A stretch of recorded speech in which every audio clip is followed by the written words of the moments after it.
I, that please some, try all, both joy and terror, of good and bad, that makes and unfolds error. Now take upon me, in the name of time, to use my wings.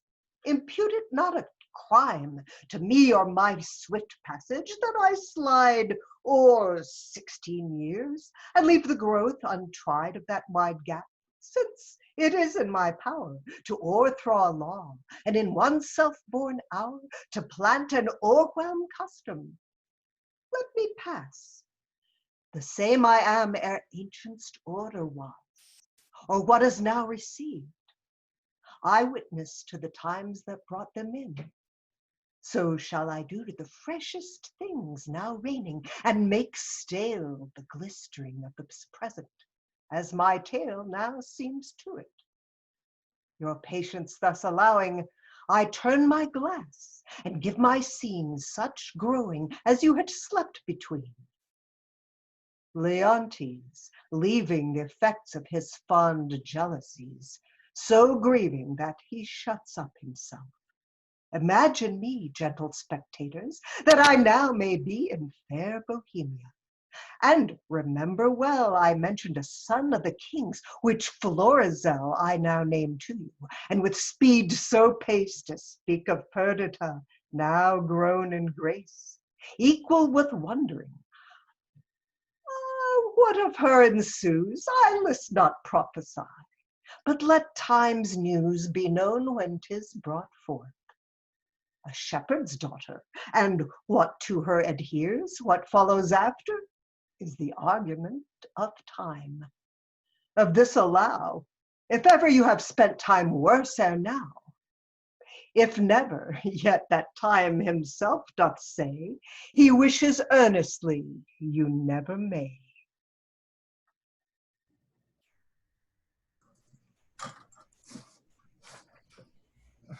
I pray thee, good Camilla, be no more importunate. 'Tis a sickness denying thee anything, a death to grant this. It is 15 years since I saw my country. Though I have for the most part been aired abroad, I desire to lay my bones there. Besides, the penitent king my master hath sent for me, to whose feeling sorrows I might be some allay, or ween to think so, which is another spur to my departure. As thou lovest me, Camilla, wipe not out the rest of thy services by leaving me now. The need I have thee thine own goodness hath made, but better not to have had thee than thus to want thee, thou having made me businesses which none without thee can sufficiently manage. Must either stay to execute them thyself, or take away with thee the very services thou hast done, which I have not enough considered, as too much I cannot. But to be more thankful to thee shall be my study, and my profit therein the heaping of friendships. Of that fatal country, Sicilia, prithee speak no more, whose very name punishes me with the remembrance of that penitent, as thou callest him, a reconciled king, my brother, whose loss his precious queen and children are even now to be afresh lamented. Say to me, when sawest thou Prince Florizel, my son? Kings are no less unhappy, their issues not being gracious, than they are in losing them when they have approved their virtues. Sir, it is 3 days since I saw the prince. What his happier affairs may be are to me unknown, but I have missingly noted he is of late much retired from court and is less frequent to his princely exercises than formerly he hath appeared. I have considered so much, Camilla, and with some care, so far that I have my eyes under my service which look upon his removedness, from whom I have this intelligence, that he is seldom from the house of a most homely shepherd, a man, they say, that from very nothing, and beyond the imagination of his neighbors, is grown into an unspeakable estate. I have heard, sir, of such a man, who hath a daughter of most rare note. The report of her is extended more than can be thought to begin from such a cottage. That's likewise part of my intelligence, but I fear that the angle that plucks our son thither. Thou shalt accompany us to a place where we will, not appearing what we are, have some question with the shepherd, from whose simplicity I think it not uneasy to get the cause of my son's resort thither. Prithee, be my present partner in this business, and lay aside the thoughts of Cecilia. I willingly obey your command. My best, Camilla.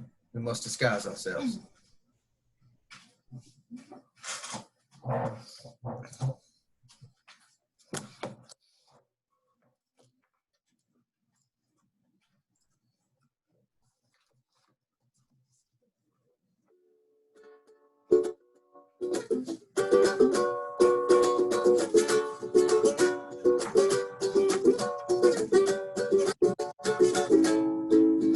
And as the downs began to hear the hay or the day, then comes sweet year, for the red blind rains the winter's pain.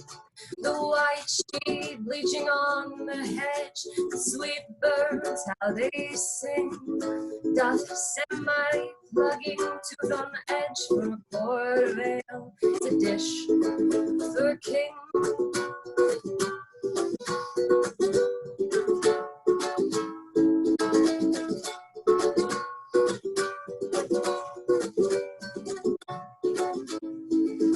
The lark is here on Yes. the chance with the hay, oh, and the thrush of the jay. The summer songs for me in my hands while we lay tumbling in the hay. I've served Prince Florizel in my time, wore 3 pie, but now I'm out of service.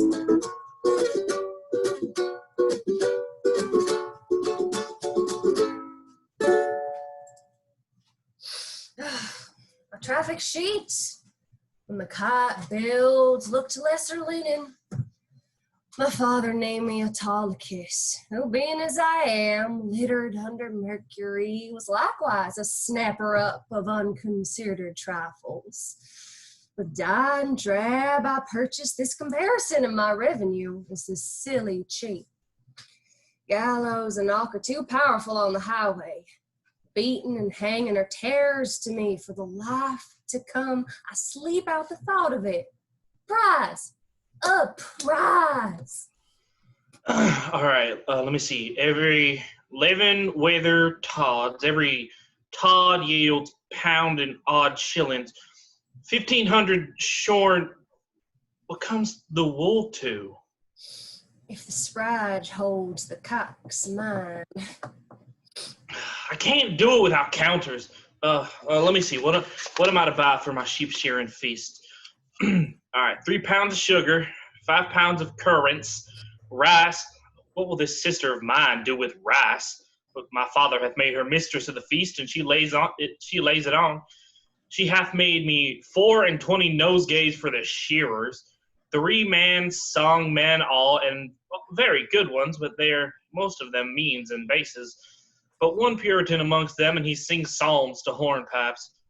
I must have saffron to color the warden pies, mace, dates none, well, that's out of my note, nutmegs 7, a race of 2 are ginger, but that I may beg for, 4 pounds of prunes, and as many raisins in the sun. Oh, that I was ever born! Oh, in the name of me! Oh, help me! Help me! Lord, put off these rags and then death. Alack, poor soul, thou hast need of more rags to lay on thee rather than have these off. Oh, sir, the loathsomeness of it offends me more than the stripes I've received, which are mighty ones, and millions. Alas, poor man, 1,000,000 of beatings may come to a great matter. I am robbed, sir, and beaten. My money and the pair taken from me, and these detestable things put on me. What, by a horseman or a footman? A footman, sweet sir, a footman. Indeed, he should be a footman by the garments he has left with thee. If this be a horseman's coat, it hath seen very hot service. Lend me thy hand, I'll help thee. Come, lend me thy hand. Oh, good sir, tenderly, oh. Oh, alas, my poor soul. Oh, good sir, softly, sir. Oh, Oh, I fear my shoulder blade is out. How now? Can't stand?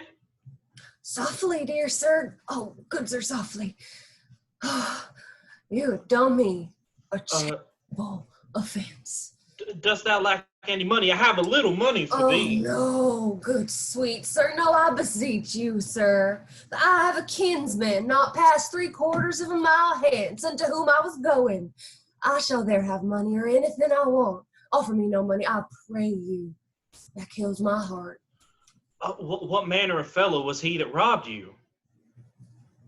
A fellow, sir, that I have known to go about with trollmadames.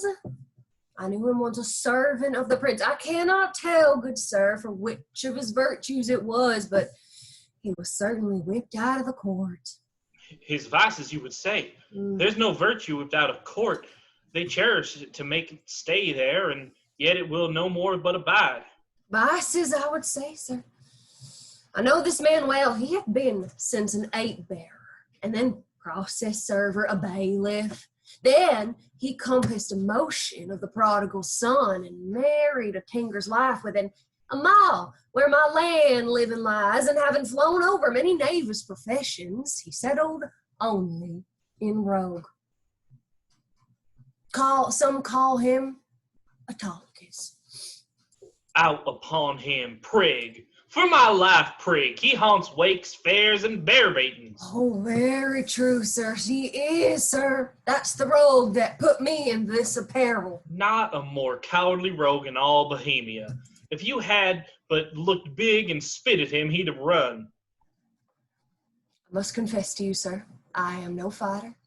I am false of heart that way, and he knew I warrant him. How do you now? Oh, sweet sir, much better than I was. I can stand. I walk. I'll even make my leave of you and pace softly towards my kinsman. Shall I bring thee on the way? No, good face, sir. No, sweet sir. Well, then, fare thee well. I must go buy spices for our sheep shearing. Oh, prosper you, sweet sir. Your purse is not enough to purchase your spice. I'll be with you at your sheep shearing too. If I'll not make this cheap, bring out another, and the shearers prove sheep, let me unrolled and my name put in the book of virtue. Jog on the footpathway, and merrily hand to styling. A merry heart goes on the day, your sad heart's tiring my way.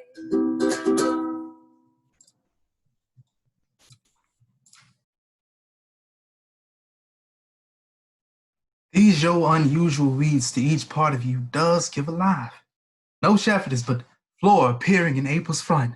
This your sheep shearing is as a meeting of the petty gods, and you the queen aunt. I'm sorry, I'm lost.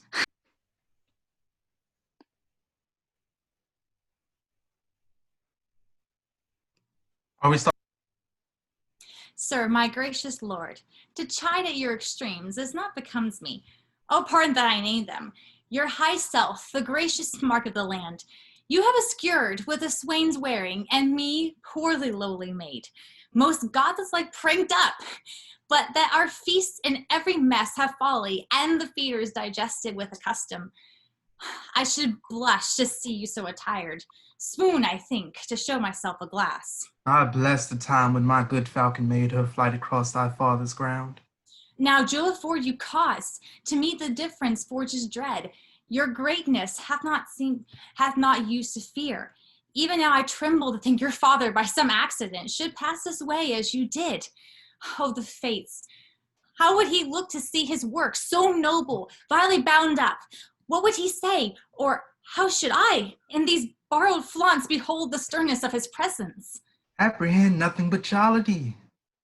The gods themselves, humbling their deities due to love, have taken the shapes of beasts upon them. Jupiter became a bull and bellowed. The green Neptune a ram and bleated. and the fire-robed god, golden Apollo, a poor humble swain, as I seem now. Their transformations were never for a piece of beauty rare, nor in a way so chaste, since my desires run not before mine honor, nor my lusts burn hotter than my faith. Oh, but sir, your resolution cannot hold when 'tis opposed, as it must be, but the power of the king. One of these two must be necessities, which then will speak that you must change this purpose, or I my life. Thou dearest Perdita, with these forced thoughts I prithee darken not the mirth of the feast, or I'll be thine, my fair, or not my father's, for I cannot be mine own, nor anything to any, if I be not thine. To this I am most constant, thou destiny say, no, be merry, gentle. Strangle such thoughts as these with anything that you behold the while. Your guests are coming. Lift up your countenance as it were the day of the celebration of that nuptial which we two have sworn shall come. Oh, Lady Fortune, stand ye auspicious. Your guests approach.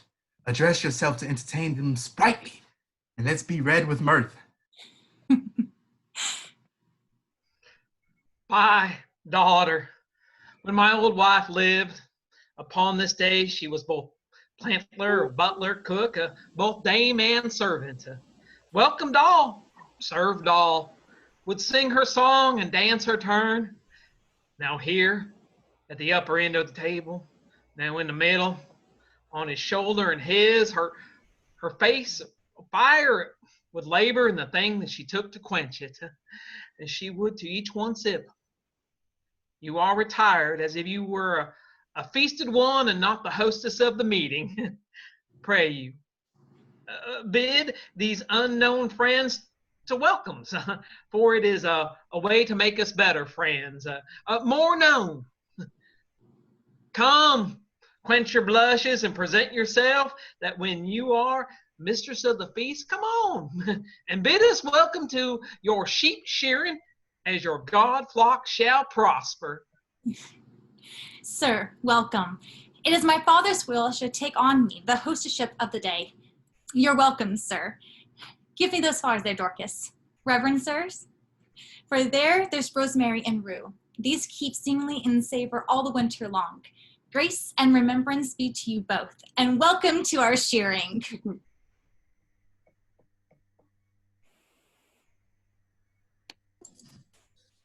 Shepherdess, a fair one are you. Well, you fit all ages with flowers of winter. Sir, the year growing ancient, not yet on summer's death, nor on the birth of trembling winter. The fairest flowers of the season are carnations and strange gillivores, which some call nature's bastards. Of that kind are rustic gardens barren, and I care not to get slips of them.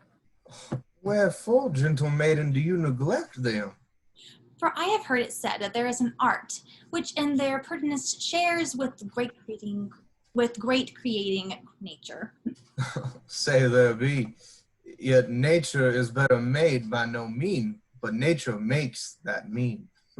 So over that art, which you say adds to nature, is an art that nature makes. You see, sweet maid, we marry a gentle scion in the wildest stock, and make conceive a bark of baser kind, by bud of nobler race. This is an art which does mend nature, change it rather, but art itself is nature. So it is. Well, then make your garden rich, Gillivores. Not call them bastards. I'll not put the devil on earth to set one slip of them. No more than were I painted, I would wish this youth should say 'twere well, and only therefore desire to be bred by me. Here's flower for you, hot lavender, mint, savory marjoram, the marigold that goes to bed with the sun, and with him rises weeping. These are flowers of middle summer, and I think they are given to men of middle age. You're very welcome. I should leave grazing were I of your flock, and only live by gazing. Alas, you be so lean that blasts of January would blow you through and through. Now, my fairest friend, I would have some flowers of the spring that might become your time of day, and yours, that wear upon your virgin branches, yet your maidenheads growing. Oh, Proserpina, for the flowers now that frightened thou dost fall from this flagon, daffodils that come before the swallow dares, and take the winds of March with beauty, violets dim, but sweeter than the eyes of Juno's eyes, or the Cytherene's breath, pale primroses that die unmarried ere they behold bright Venus in his strength, a milady most incident to maids, bold lips, and the crown imperial lilies of all kinds. The flower de lance be one of these I lack, to make you garlands of, and my sweet friend to strew o'er and o'er. What, like a course? No, like a bank for love, to lie and play on. Not like a course, or if not to be buried, but quick and in mine arms. Come, take your flowers. Methinks I play as I have seen them do, in winsome pastorals, since this rope of mine does change my disposition. What you do still betters what is done. When you speak, sweet, I'd have you do it ever. When you sing, I'd have you buy and sell so. So give alms, pray so, and for the ordering your affairs, to sing them too. When you do dance, I wish you a wave of the sea, that you might ever do nothing but that move still so, and own no other function. Each your doing, so singly in each particular crowns what you are doing in the present deeds, that all your acts are queens. Oh, Dorcas, your praises are too large, but that your youth and the true blood which peeps failing through, it does plainly give you out an unstained shepherd. With wisdom I might fear my Dorcas. You wooed me the false way. I think you have as little skill to fear as I have purpose to put you to it. But come, our dance, I pray, your hand, my Perdita. So turtles pair that never mean to part. I'll swear for him. This is the prettiest lowborn lass that ever ran on the greensward. Nothing she does or seems but smacks of something greater than herself. Too noble for this place. He tells her something that makes her blood look out. Good sooth, she is the queen of curds and cream. Come on, strike up. Mopsa must be your mistress, Mary Garlic to mend her breath. Oh, in good time. Not a word. We stand upon our manners. Come, strike up.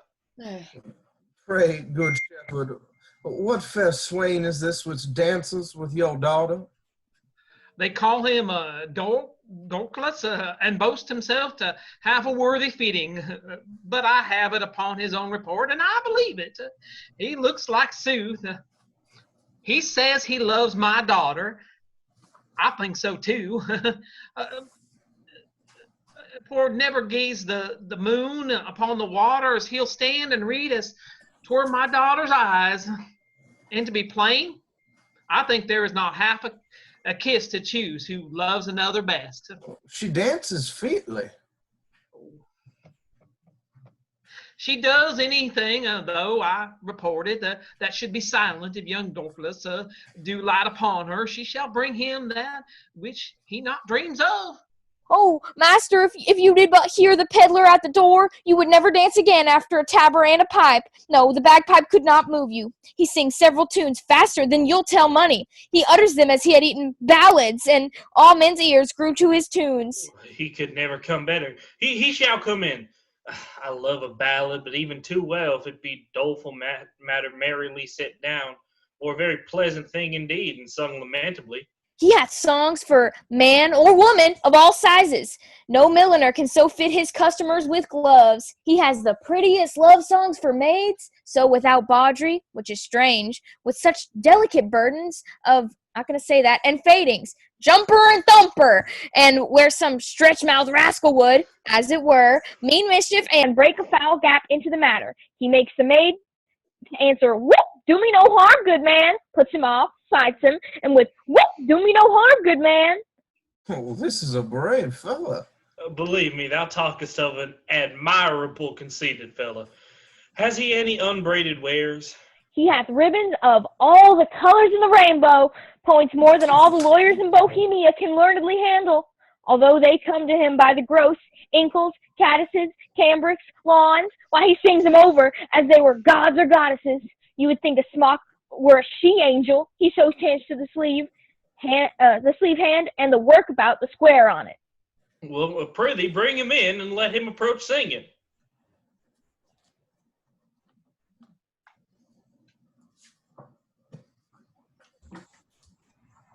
Words. In tunes. You have of these peddlers that have more in them than you'd think, sister. Aye, good brother, or go about to think. Is this me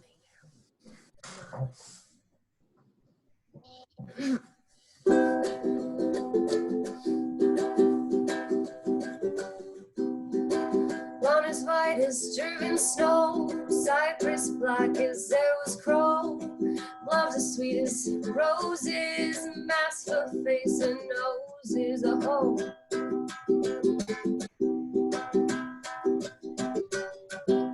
Bracelet, necklace, amber, perfume for ladies' chamber, golden course and stomachers for my life to give them theirs. Pins poking sticks of steel, what maids like from head to heel. Come buy of me, come buy of me, come buy of me, come buy lads, or else your lasses cry. Come buy.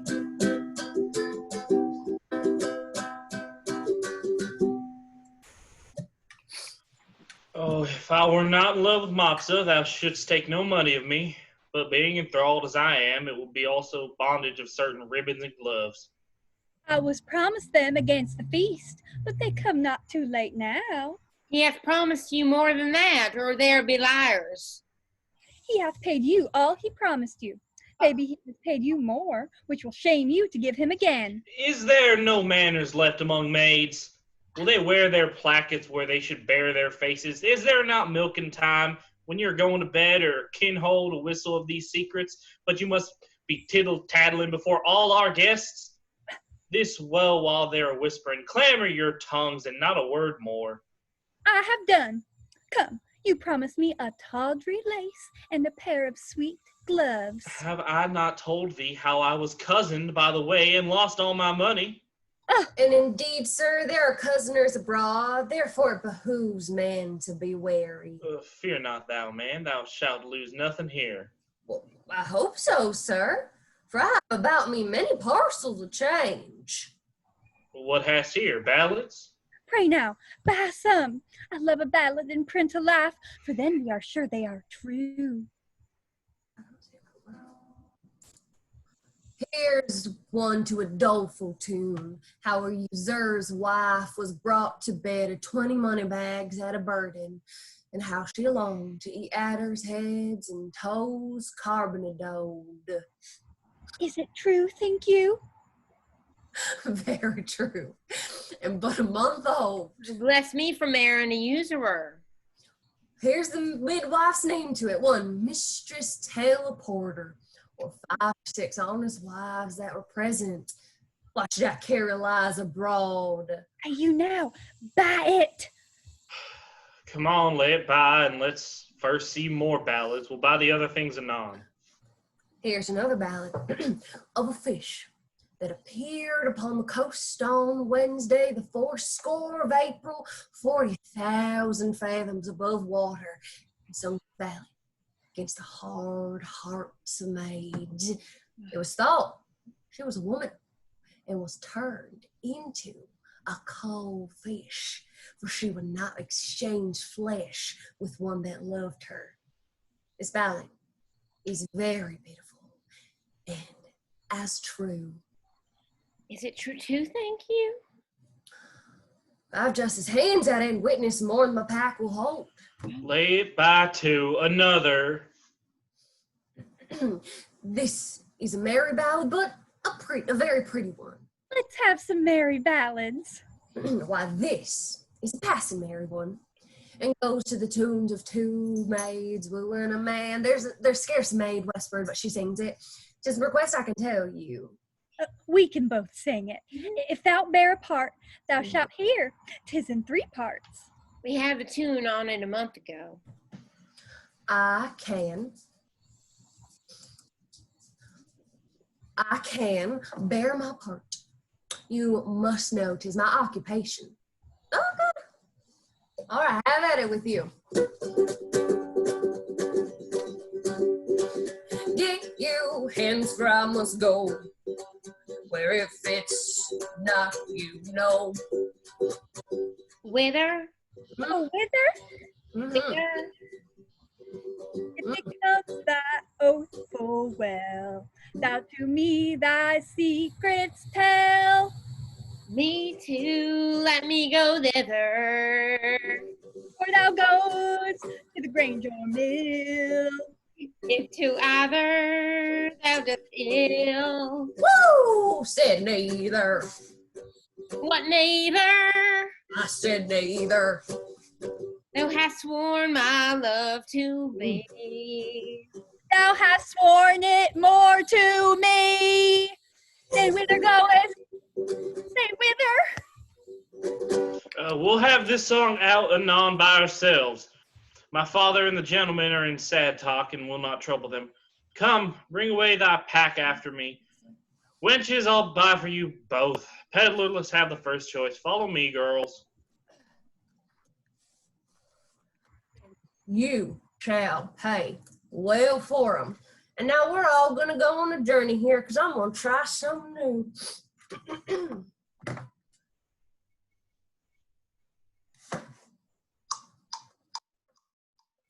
going to try that again.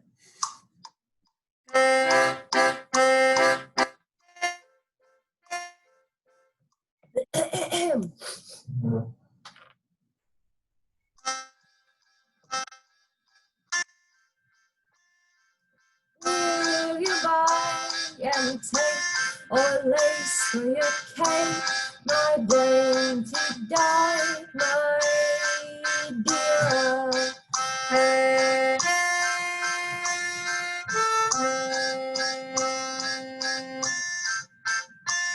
Any silk, any thread, any toys for your head, of the newest and the finest and the finest wear.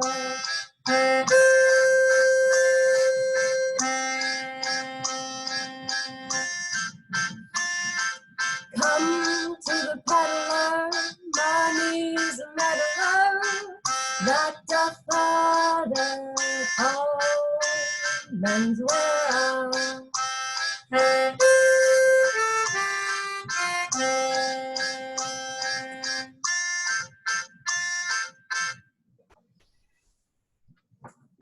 Master, there is 3 carters, 3 shepherds, 3 netherds, 3 swineherds that have made themselves all men of hair. They call themselves saltiers, and they have a dance which the wenches say is a gallimaufry of gambles, because they are not in it.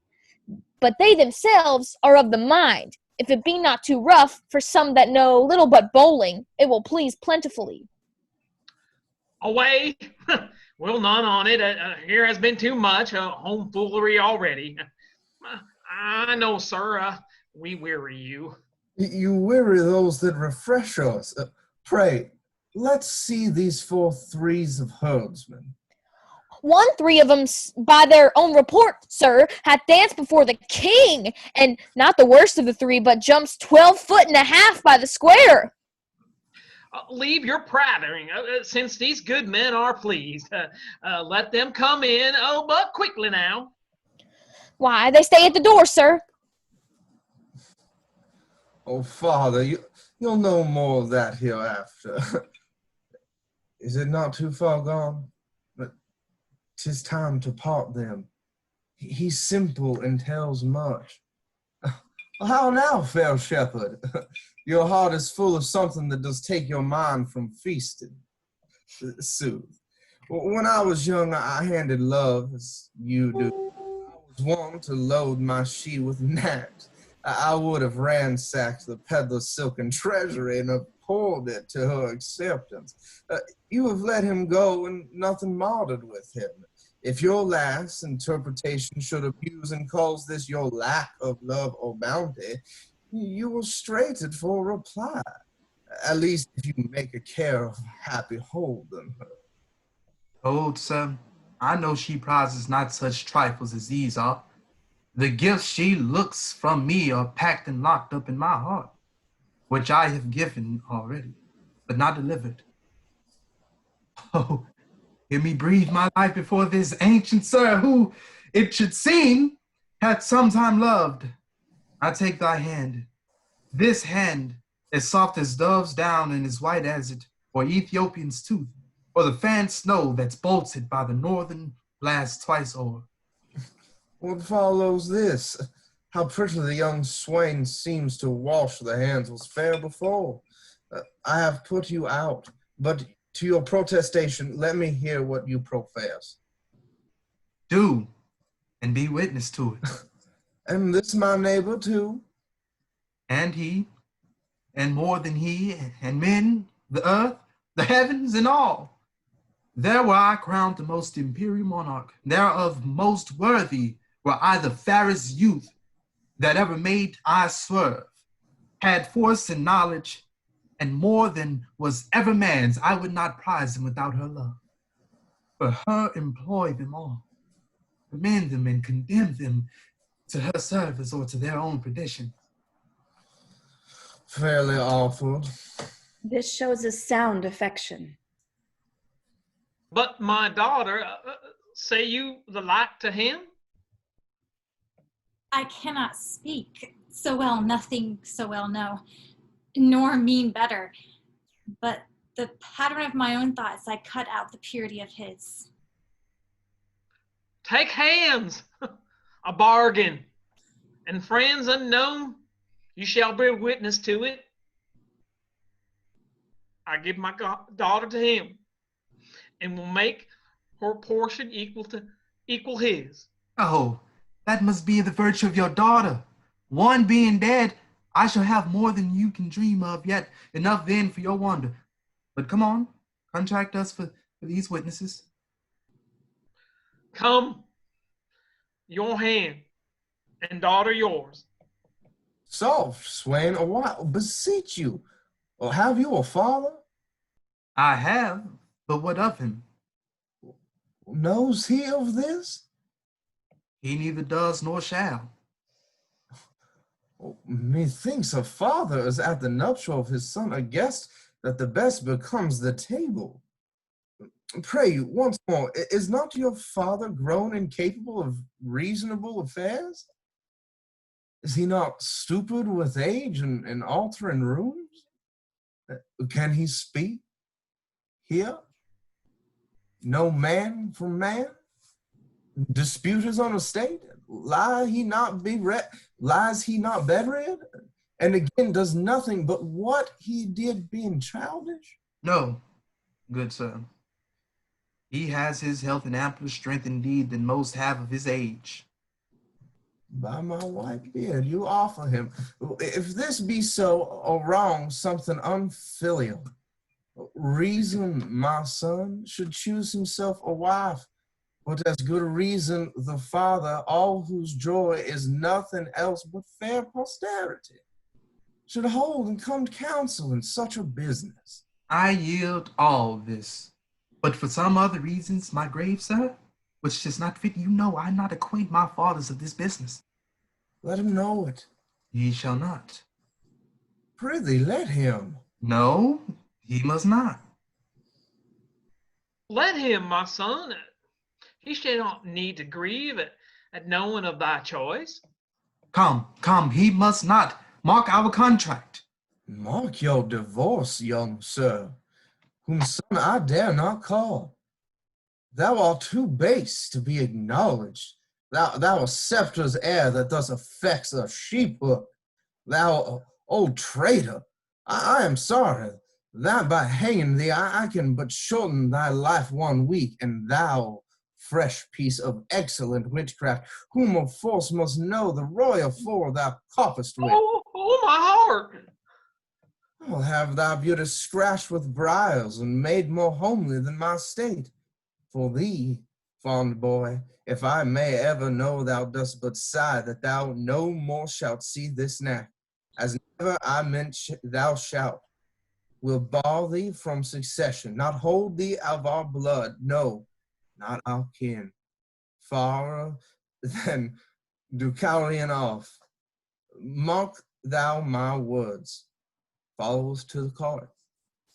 Though thou, churl, for this time, though full of all displeasure, yet we free thee from the dead blow of it. And you, enchantment, worthy enough herdsman, yea, him too, that makes himself but for our honor therein, unworthy thee. If ever henceforth thou these rural latches to his entrance open, or hoop his body more than the embraces, I will devise a death as cruel for thee as thou art tender to it. Even here undone, as not so much afeared, for once or twice I was about to speak and tell him plainly, the self-same sun that shines upon his court hides not his visage from our cottage, but looks on alike. Will it please you, sir, be gone. I told you that would come of this. Beseech you, of your own state, take care. This dream of mine, being now awake, I'll queen it no inch further, but milk my ears and weep. Why, how now, father? Speak ere thou diest. I cannot speak, nor think, nor dare to know that which I know. Oh, sir, you have undone a man of 83 that thought to fill his grave in quiet, to die upon the bed my father died, to lie close to his honest bones. But now some hangman must put on my shroud and lay me where no priest shovels in dust. Oh, cursed wretch that knew was this the prince and would adventure to mingle faith with him. I'm undone. If I might die in this hour, I have lived to die where I deserve. Why look you so upon me? I am but sorry, not afeard delayed, but nothing altered. What I was, I am, more straining on for plucking back, not following my leash unwillingly. Gracious my lord, you know your father's temper. At this time he will allow no speech, which I do guess you do not purpose to him, and as hardly will he endure your sight as yet, I fear. Then, till the fury of his highness settle, come not before him. And I purpose it. I think, Camille? Even she, my lord. How often have I told you 'twould be thus? How often said my dignity would last but till were 'twere known? It cannot fail but by the violation of my faith, and then let nature crush the sides of the earth together and mar the seeds within. Lift up thy looks. From my succession wipe me, Father. I am heir to my affection. Be advised. I am, and by my fancy, if my reason will thereto be obedient, I have reason. If not, my senses, better pleased with madness, do bid it welcome. This is desperate, sir. So call it, but it does fulfill my vow. I needs must think it honesty, Camille. Not for Bohemia nor the pomp that made be the threat gleamed. For all the sun sees of the close earth wombs, or the profound seas hides in unknown fathoms, will I break my oath to this my fair beloved. Therefore, I pray you, as you have ever been my father's honored friend when he shall miss me, as in faith I mean not to see him anymore, cast your good counsels upon his passion. Let myself and fortune tug for the time to come. This you may know and so deliver. I am put to sea with her who here I cannot hold on shore. And most opportune to our need, I have a vessel rides fast by, but not prepared for this design. What course I mean to hold shall nothing benefit your knowledge, nor concern me the reporting. Oh, my lord, I would your spirit were easier for advice or stronger for your need. Ah, Perdita, I'll hear you by and by. He's irremovable, resolved for flight. Now were I happy if his going, I could frame to serve my turn, save him from danger, do him love and honor, purchase the sight again of dear Cecilia, and that unhappy king, my master, whom I so much thirst to see. Now, good Camille, I am so fraught with curious business that I leave out ceremony. Sir, I think you have heard of my poor services and the love that I have borne your father. Very nobly have you deserved. It is my father's music to speak your deeds, not little of his care to have them recompensed as thought on. Well, my lord, if you may please to think I love the king, and through him what's nearest to him, which is your gracious self, embrace but my direction, if your more ponderous and settled project may suffer alteration. On mine honor, I'll point you where you shall have such receiving as shall become your highness, where you may enjoy your mistress, from the whom I see there's no disjunction to be made but by, as heavens forfend your ruin, marry her, and with my best endeavors in your absence, your discontenting father strive to qualify and bring him up to liking. How, Camille, may this almost miracle be done, that I may call thee something more than man, and after that trust to thee? Have you thought on a place whereto you'll go? Not any yet, but as the unthought on accident is guilty to what we wildly do, so we profess ourselves to be the slaves of chance and flies of every wind that blows. Then list to me. This follows. If you will not change your purpose, but undergo this flight, make for Sicilia, and there present yourself and your fair princess, for so I see she must be, for Leontes. She shall be habited as it becomes the partner of your bed.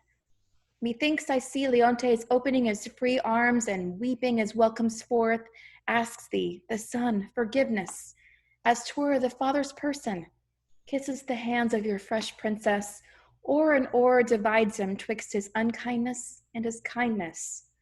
The one he chides to hell and bids the other grow faster than thought or time. Worthy Camille, what color for my visitation shall I hold up before him? Sent by the king your father to greet him and to give him comforts. Sir, the manner of your bearing towards him, with what you, as from your father, shall deliver, things known betwixt us three, I'll write you down, the which shall point you forth at every sitting what you must say, that he shall not perceive, but that you have your father's bosom there, and speak his very heart. I am bound to you. There is some sap in this. A course more promising than a wild dedication of yourselves to unpathed waters, undreamed shores, most certain to miseries enough. No hope to help you, but as you shake off one to take another, nothing so certain as your anchors, who do their best office if they can but stay you where you'll be loath to be. Besides, you know prosperity's the very bond of love, whose fresh complexion and whose heart together affliction alters. One of these is true. I think affliction may subdue the cheek, but not take in the mind. Yea, say you so? There shall not at your father's house these 7 years be born another such. My good Camille, she's as forward of her breeding as she is in the rear our birth. I cannot say 'tis pity she lacks instructions, for she seems a mistress to most that teach. Your pardon, sir, for this I'll bless you thanks. My prettiest Perdita, but oh, the thorns we stand upon. Camille, preserver of my father, now of me, the medicines of our house, how shall we do? We are not furnished like Bohemia's son, nor shall appear in Cecilia. My lord, fear none of this. I think you know my fortunes do all lie there. It shall be so my care to have you royally appointed, as if the scene you play were mine. For instance, sir, that you may know you shall not want. One word. What a fool honesty is. And trust, a sworn brother, a very simple gentleman. I sold all my trumpery, not a counterfeit stone, not a ribbon, glass, pomander, brooch, table book, palette, knife, tape, glove, shoe tie, bracelet, horn ring to keep my pack from festing. They throng who should buy first, as if my trinkets had been hallowed and brought a benediction to the buyer, by which means I saw whose purse was best in picture. And what I saw, to my good use, I remembered. My clown, who wont but something to be reasonable man, grew so in love with the wench's song that he would not stir his pretty toes till he had both tune and words, which so drew like the rest of the herd to me, that all their other senses stuck in ears. You might have pinched a placket. It was senseless. 'Twas nothing to gild a cod piece of a purse. I could have filed keys off that hung in chains. No hearing, no feeling, but my sir's song, and admiring the nothing of it. So that in this time of lethargy, I picked and cut most of their festival purses. And had not the old man come in with a hubbub against his daughter and the king's son and scared my chops from the chaff, I had not left a purse alive in the whole army. Nay, but my letters, by this means being there so soon as you arrive, shall clear that doubt. And those that you will procure from King Leontes They'll satisfy your father. Happy be you. All that you speak shows fair. Who have we here? We'll make an instrument of this. Omit nothing may give us aid. If they've overheard me now, I hang it. How now, good fellow? Why shakest thou so? Fear not, man. Here's no harm intended to thee. I am a poor fellow, sir. Why, be so still. Here's nobody will steal that from thee. Yet for the outside of thy poverty we must make an exchange. Therefore discase thee instantly. Thou must think there's necessity in it, and change garments with this gentleman. Though the pennyworth on his side be the worst, yet hold thee, there's some boot. I am a poor fellow. I know you well enough. Nay, prithee, dispatch. The gentleman is half flayed already. Are you wondering, sir? Oh, I smell a trick on it.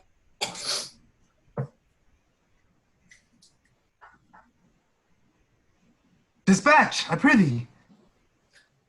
Indeed, I have had earnest, but I cannot with conscience take it. Buckle and buckle. Fortunate mistress, let my prophecy come home to you. You must retire yourself into some covert. Take your sweetheart's hat and plug it o'er your brows. Muffle your face, dismantle you, and as you can, dislike in the truth of your own seeming, that you may, where I do fear eyes over, to shipboard get undescried. I see the place so lies that I must bear a part. No remedy. Have you done there? Should I now meet my father, he would not call me son. Yea, you shall have no hat. Come, lady, come. Farewell, my friend. Adieu, sir. Ma'am.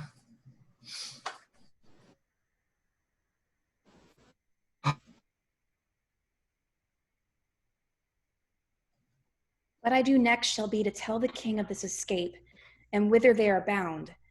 Wherein my hope is I shall so prevail to force him after, and whose company I shall review Cecilia, for whose sight I have a woman's longing. Fortune speed us. Thus we set on, Camille, to the seaside. The swifter speed, the better. I understand the business. I hear it. Have an open ear, a quick eye, nimble hand is necessary for a cut purse. A good noose, a good nose is requisite also to smell out work for the other senses. I see this is the time that the just man doth thrive. What exchange hath this been without a boot? What a boot is here with this exchange? Sure, the gods do this year connive at us, and we may do anything extempore. The prince himself is about a piece of iniquity, stealing away from his father with his clog at his heels. If I thought it were a piece of honesty to acquaint the king withal, I would not do it. I hold it the more knavery to conceal it. Therefore, I am constant to my profession. Oh, side. Here's more matter for a hot brain. Every lane's in, every shop, church session, hanging yields a careful man's work. See what a man you are now. There is no other way but to tell the king she's a changeling and none of your flesh and blood. Nay, but hear me. Nay, but hear me. Go to then. She being none of your flesh and blood has not offended the king, and so your flesh and blood is not to be punished by him. Show those things you found about her, those secret things, all but what she has with her. This being done, let the law go whistle. I warrant you. I will tell the king every word, yeah. And his son's pranks too, who I must say is no honest man, neither to his father nor to me, to go about to make me the king's brother-in-law. Indeed, brother-in-law was the farthest off you could have been to him, and then your blood had been the dearer by I know how much an ounce. Very wisely, puppies. Well, let us to the king. There is that in this fardel will make him scratch his beard. I know not what impediments this complaint may be to the flight of my master. Pray hardly he be at the palace. I'm not naturally honest. I am so sometimes by chance. Let me pocket up my peddler's excrement. An hour, Sticks. Whither are you bound? To the palace, to your worship. Your affairs there? What? With whom? The condition of that fardel, the place of your dwelling, your names, your ages, of what have and breeding, anything that's fitting to be known, discover. We are but plain fellows, sir. Ah, a lie. You are rough and hairy. Let me have no lie. It becomes none but the tradesmen, and they often give a soldier lie, but we pave them for it with stamp coin, not stab and steal. Therefore, they do not give us the lie. Your worship had like to have given us one if you had not taken yourself with the manner. Are you a courtier? Ain't like you, sir? Whether it like me or no, I am a courtier.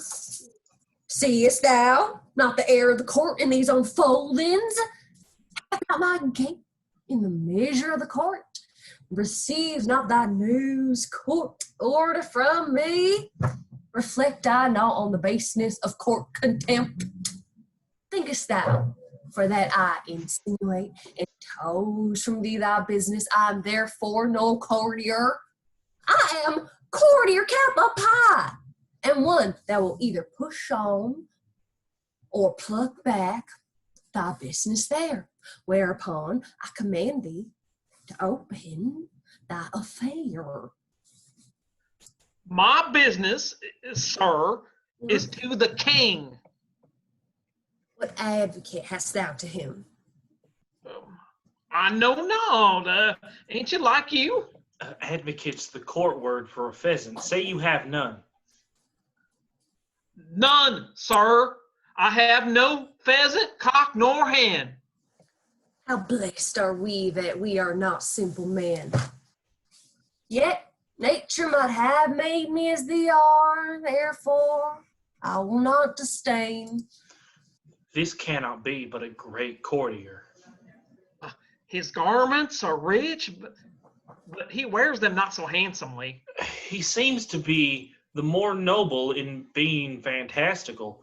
A great man, I'll warrant. I know by the picking of one's teeth. Fardels there? What's in Fardel? Where for that box? Sir, there lie such secrets in this fardel and box, which none must know but the king, and which he shall know within this hour, if I may come to the speech of him. Age that has lost thy labor?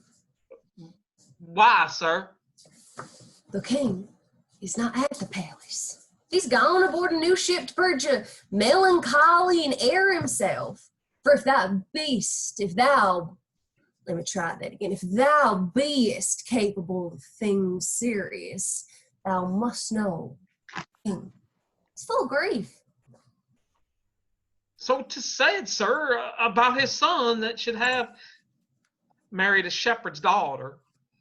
That shepherd be not in headfast, let him fly. The curses he shall have, the tortures he shall feel, will break the back of man, the heart of a monster. Think you so, sir?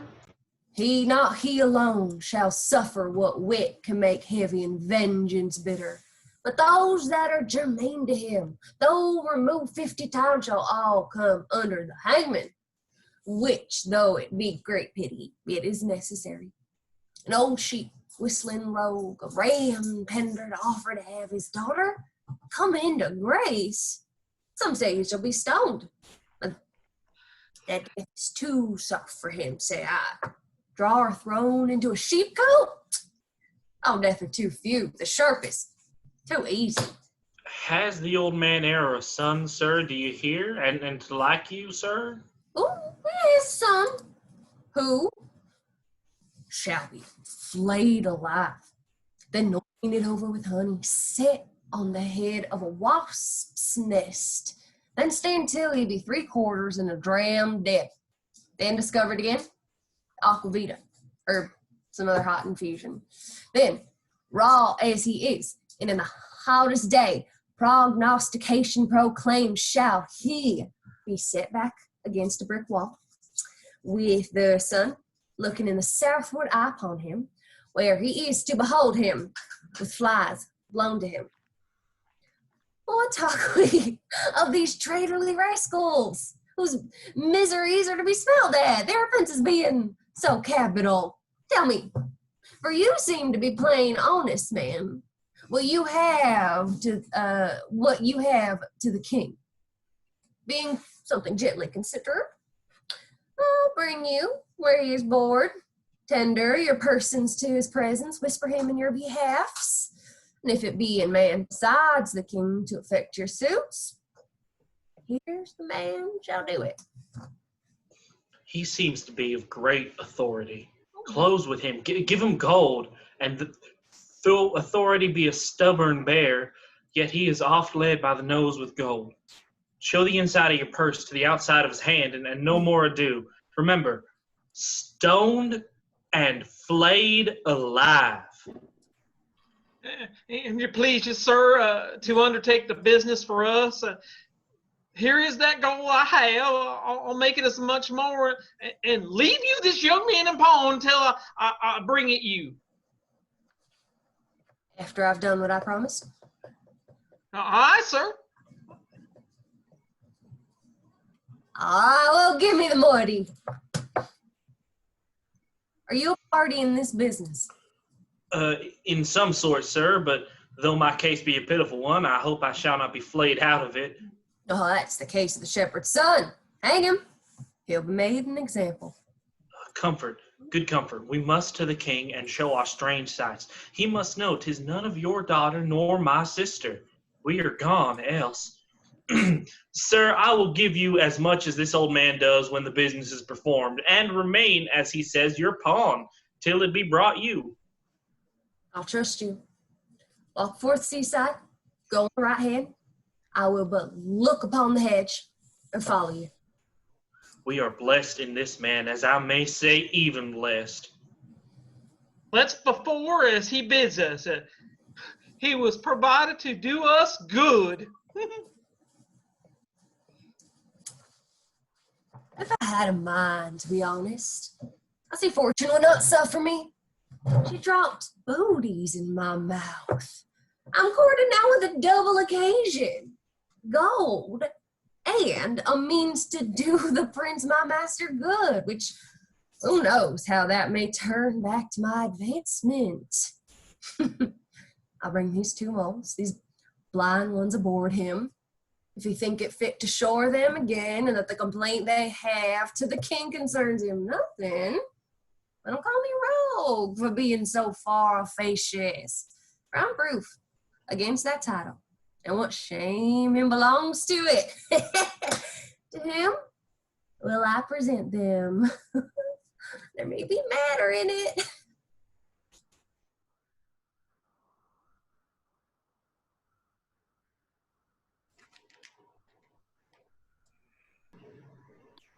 Sir, you have not done enough and have performed a saint-like sorrow.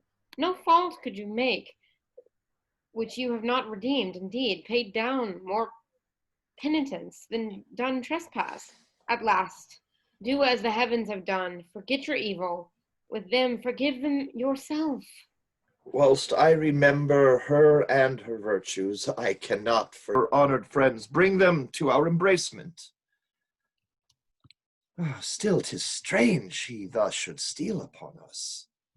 Had our prince, jewel of children, seen this hour, he had fared well with his lord. There was not full a month between their births. Oh, prithee no more cease. Oh, thou knowest he dies to me again when we talked of. Sure, when I shall see this gentleman, thy speeches will bring me to consider that which may have furnished me of treason. They are come. Your mother was most true to wedlock, prince, for she did print your royal father off, conceiving you. Were I but 21, your father's image is so hit in you, his very air, that I should call you brother, as I did him, and speak of something wildly by us performed before.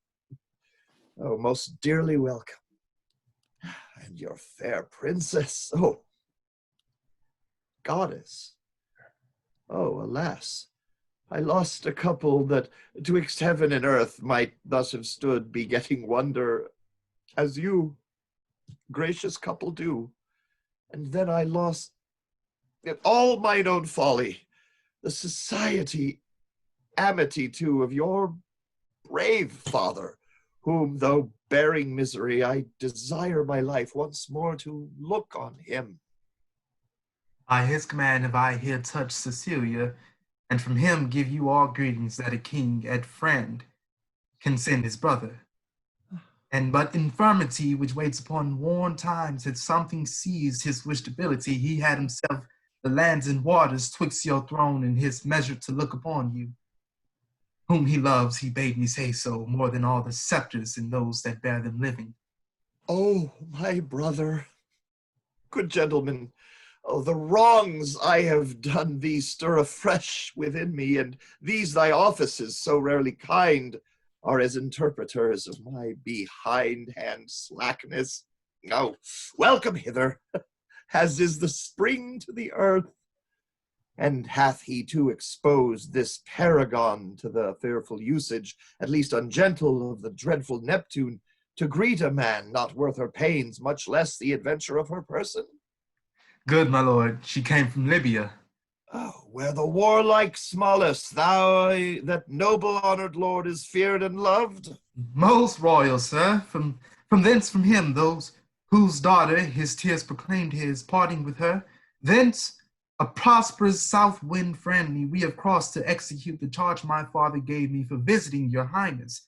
My best train I have from your Sicilian shores dismissed, who for Bohemia bend to signify not only my success in Libya, sir, but my arrival and my wife's in safety here where we are.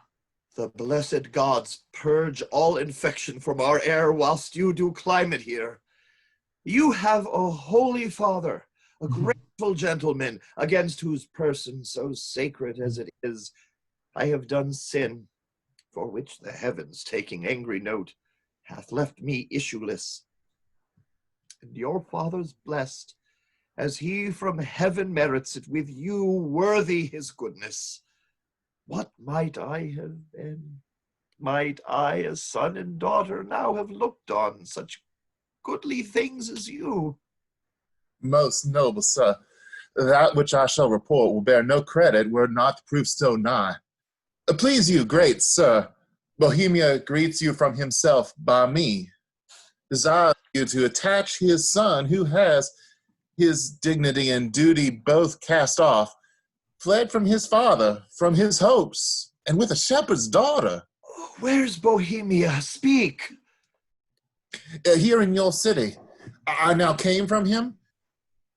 I speak amazedly, and it becomes my marvel and my message to your court whilst he was hastening in the chase, it seems, of this fair couple. He meets on the way the father of his seeming lady and her brother, having both their country quitted with this young prince. Neo has betrayed me. Whose honor and whose honesty till now endured all weathers? Laid so to his charge, he is with the king your father. Who, Camillo? Camillo, sir. I spake with him who now has these poor gentlemen in question. Never saw our wretches so quake. They kneel, they kiss their earth, forswear themselves as often as they speak. Bohemia stops his ears and threatens him with diverse deaths and death. Oh, my poor father, the heavens as spies upon us. We'll not have our contract celebrated. You are married? We are not, sir. Nor are we like to be. The stars, I see, will kiss the valleys first. The odds for high and lows alike. My lord, is this the daughter of a king? She is when once she is my wife. That once, I see, by your good father's speed will come on very slowly. I am sorry, most sorry, you have broken from his liking, where you were tied in duty, and as sorry your choice is not so rich in worth as beauty, that you might well enjoy her. Dear, look up.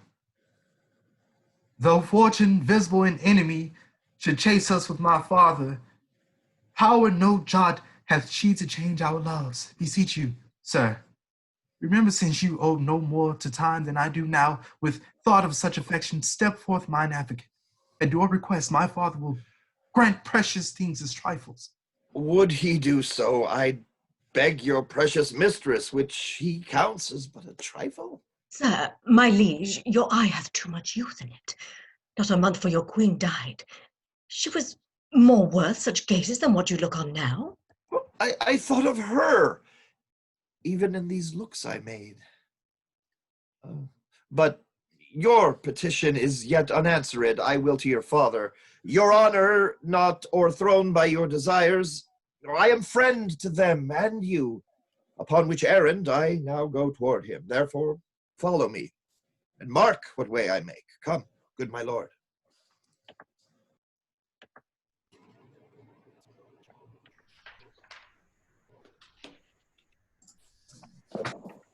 Seat you, sir. Were you present at this relation? Yeah, I was by at the opening of the fardel. Heard the old shepherd deliver the manner how he found it. Whereupon, after a little amazedness, we were all commanded out of the chamber. Only this, methought I heard the shepherd say, he found the child. I would most gladly know the issue of it.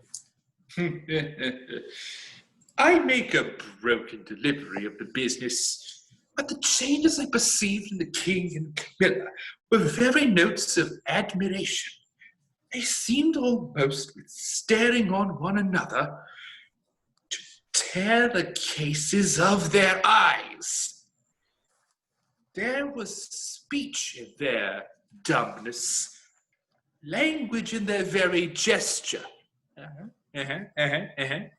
They looked as they had heard of a world ransomed or destroyed. A notable passion of wonder appeared in them, but the wisest beholder knew no more but seeing, could not say if the importance were joy or sorrow, but the extremity of the one it must needs be. Here comes a gentleman that happily knows more. The news, Rogero. Nothing but bonfires. The oracle is fulfilled. The king's daughter is found. Oh, such a deal of wonder is broken out within this hour that ballad makers cannot be able to express it.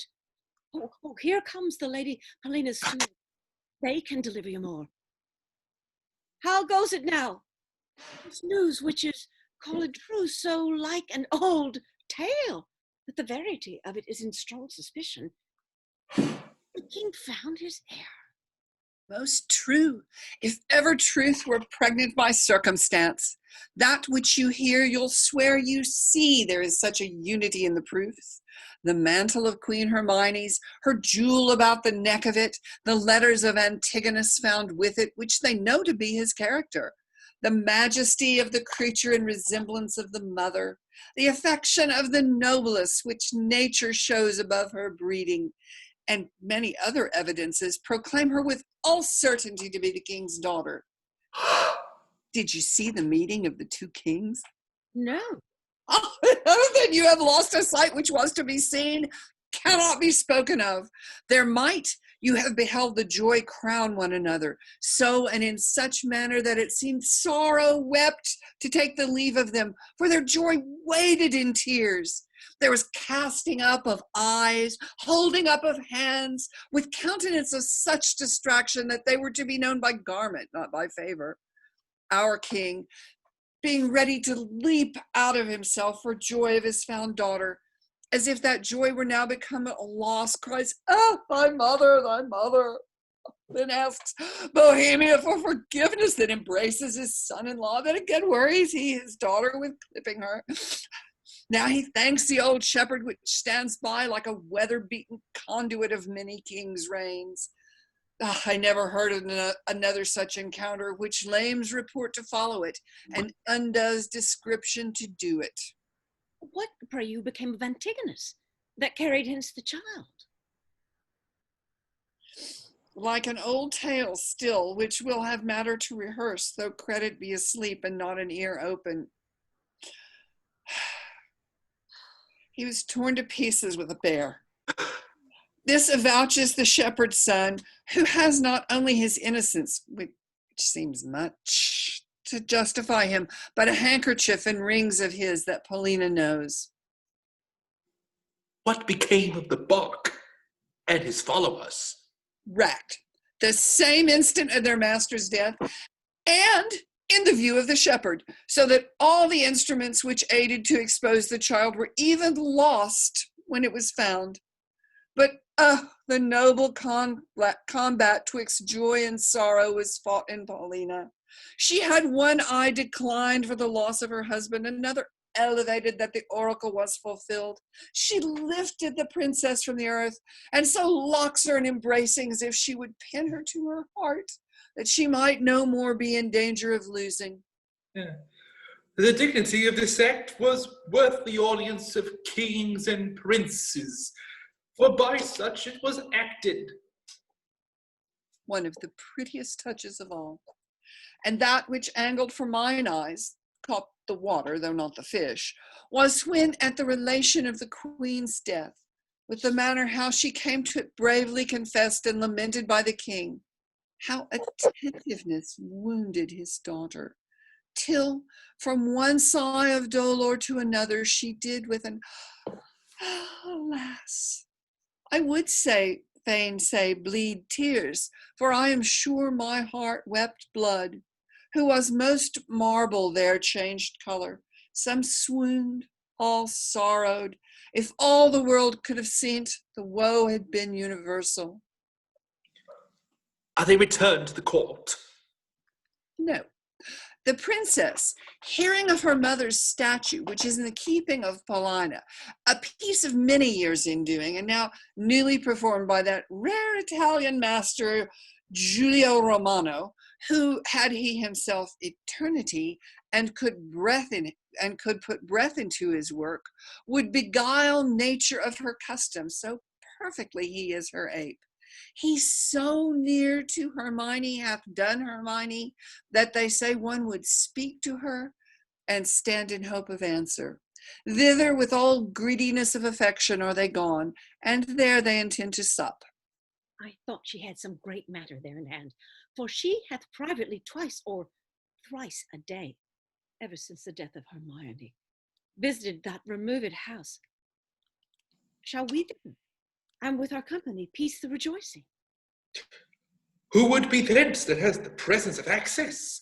Every wink of an eye some new grace will be born.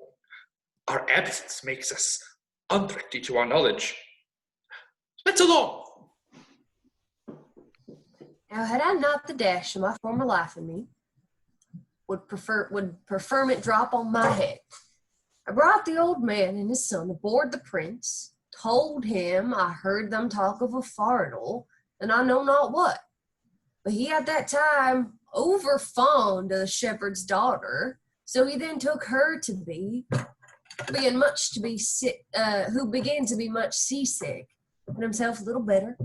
Extremity of weather continuing, this mystery remained undiscovered. But 'tis all one to me, for I'd been the finder out of this secret. It would not have relished among my other discredits. Oh, here come those I have done good to against my will, and already peering in the blossoms of their fortune. Come, boy, I am past more children, but thy sons and thy daughters will be all gentlemen born.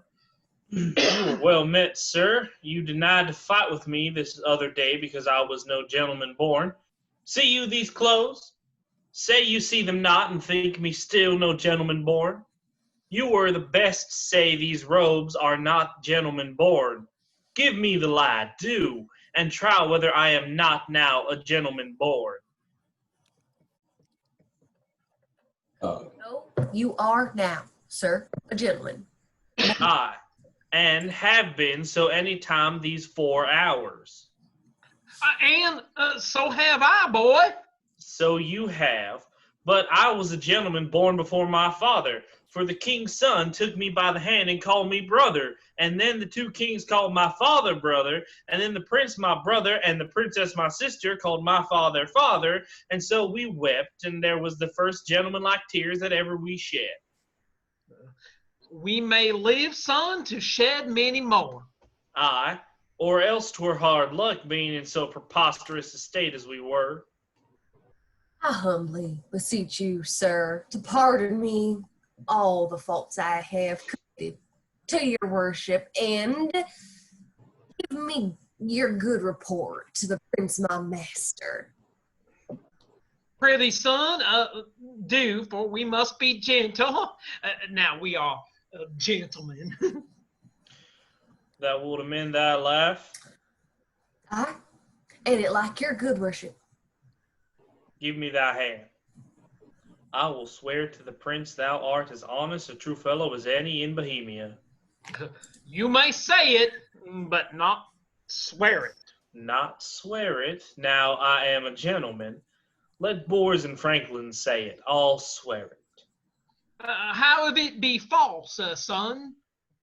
If it be ne'er so false, a true gentleman may swear it in behalf of his friend. And I'll swear to the prince thou art a tall fellow of thy hands, and that thou wilt not be drunk. But I know thou art not no tall fellow of thy hands, and that thou wilt be drunk. But I swear it, and I would thou wouldst be a tall fellow of thy hands. I will prove so, sir. Power. By any means prove a tall fellow.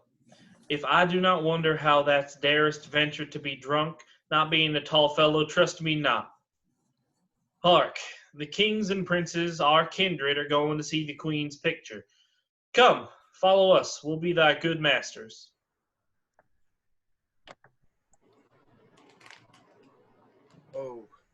grave and good Paulina, the great comfort that I have had of thee.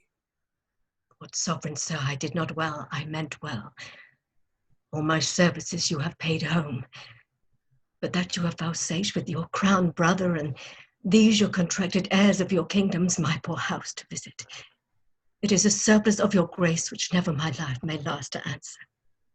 O Paulina, we honor you with trouble, but we came to see the statue of our queen. Your gallery have we passed through, not without much content and many singularities, but we saw not that which my daughter came to look upon, the statue of her mother. As she lived peerless, so her dead likeness, I do well believe, excels whatever yet you looked upon of hand of man have done. Therefore I keep it lonely, apart. But here it is. Prepare to see the life as lively mocked as ever still sleep mock death. Behold, and say 'tis well. I like your silence. It the more shows off your wonder. But yet speak.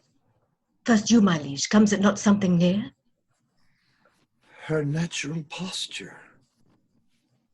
Chide me, dear stone, that I may say indeed thou art Hermione, or rather thou art she in thy not chiding, for she was as tender as infancy and grace. But yet, Paulina, Hermione was not so much wrinkled, noting nothing so aged as this seems. Oh, not by much. So much the more our carver's excellence, which lets go by some 16 years and makes her as she lived now. As now she might have done.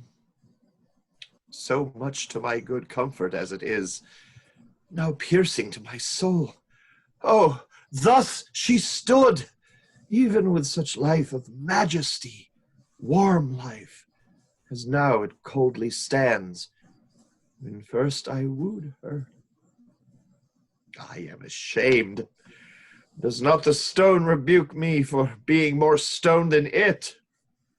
O royal peace, there's magic in thy majesty, which has my evils conjured to remembrance, and from thy admiring daughter took the spirits, standing like stone with thee. And give me leave, and do not say 'tis superstition that I kneel and then implore her blessing.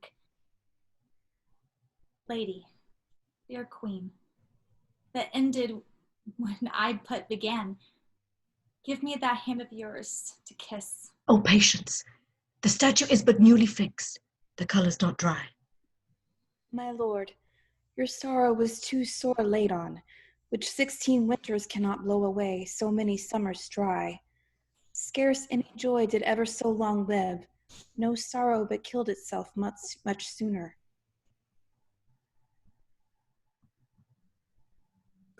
Dear my brother, let him that was the cause of this have power to take off so much grief from you as he, peace up in himself. Indeed, my lord, if I had thought the sight of my poor image would thus have wrought you, for the stone is mine, I'd not have showed it. Do not draw the curtain. No longer shall you gaze on it, lest your fancy may think anon it moves. Let be! Let be! Would I were dead, but that methinks already, what was he that did make it? See, my lord, would you not deem it breathed, and that those veins did verily bear blood? Masterly done. The very life seems warm upon her lip.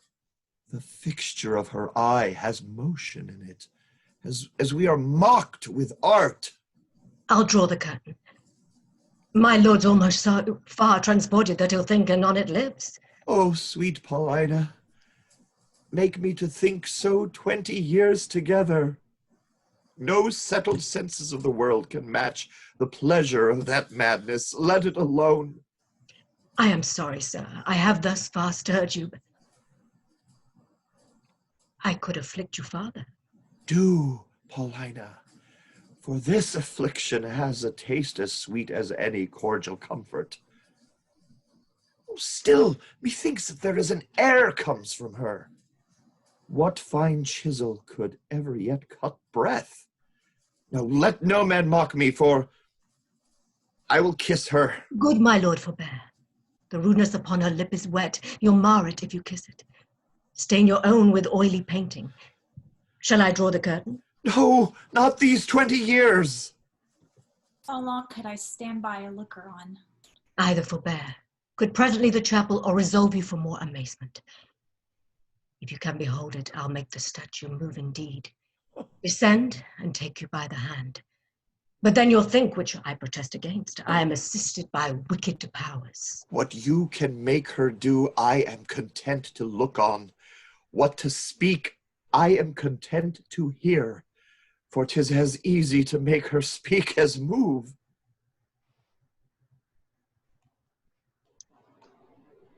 It is required you do awake your faith. Then all stand still, or those that think it is unlawful business I am about, let them depart. Proceed, no foot shall stir. Music, awake her, strike. 'Tis time. Descend, bestow no more. Approach, strike all that look upon with marvel. Come, I'll fill your grave up. Stir, nay, come away, bequeath to death your numbness. For from him dear life redeems you. You perceive she stirs. Start not. Her action shall be holy as you hear my spell is lawful. Do not shun her until you see her die again, for then you kill her double. Nay, present your hand.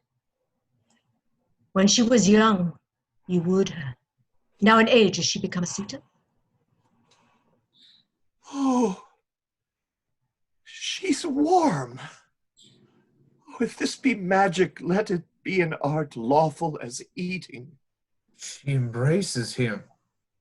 Hangs about his neck. If she pertain to life, let her speak too. Ah, and make it manifest where she has lived, or how stolen from the dead. That she is living, were it but told you, should be hooted at like an old tale. But it appears she lives, though yet she speak not. Mark a little while. Please you to interpose, fair madam. Kneel and pray your mother's blessing. Turn, good lady. Our purgator is found.